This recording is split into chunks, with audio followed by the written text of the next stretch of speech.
I'm a co-organizer and spokesperson for the NEPA Free Thought Society, a social, educational, activist, and philosophical coalition of atheists, agnostics, humanists, secularists, and skeptics predicated on a community which upholds the separation of church and state and promotes critical thinking.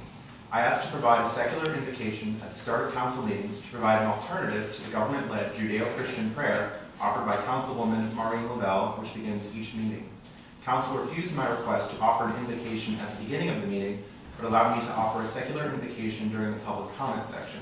I lament Council's decision to continue exclusionary prayer led by government officials at these public meetings. Further, I am dissatisfied with Council barring members of the public from offering opening invocations in place of the government-led prayer. Today, I will provide a modified secular invocation from the organization Americans United for Separation of Church and State, an inclusive message which Council can use as a guideline for future meetings so that meeting invocations are more inclusive. We come here to do the business of local government. Government officials have pledged to improve the quality of this community and are entrusted with doing so. As we gather, we are reminded that although we have differences, we are linked by our common humanity. When we work together to move our community forward in a spirit of mutual respect and common decency, we showcase what is best about our community, our state, and our nation. We embrace many traditions and represent many demographics.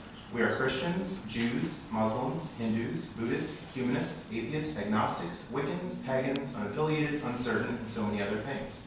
We are young and old and everything in between. We represent many races and nationalities. We identify as libertarian, liberal, progressive, and conservative. To be sure, we do not agree about everything, and we often feel fiercely protective of what we do believe. But there is one thing on which we all agree. We share the goal of making our community the best place it can be. We unite here today with that noble aim and common purpose. Citizens and government officials ought to enter meetings with a healthy dose of humility and doubt, being receptive to the ideas of others and having the willingness to change any and all of their beliefs, given good reason, argument, and evidence. We ought to seek and welcome challenges to our beliefs. We should be concerned about whether our beliefs are justified and true. Let us not have intellectual arrogance, outright dismissing the ideas of our detractors and declaring that our beliefs are non-negotiable, not up for debate or revision. Let us remember that our beliefs inform our actions, and because of this, often translate into real-world impact, having the potential to help or harm others. Let informed reason, evidence, and argument inform discourse not only at city council meetings, but also in all aspects of our lives. Demand good reason, argument, and evidence when people present claims. Thoroughly consider perspectives of those with whom you disagree. For if we happen to discard our cherished beliefs, we make intellectual progress. While it may be difficult to admit being wrong or break away from tradition, changing our beliefs so that we perceive the world more accurately is a huge benefit, a sign of growth and maturity.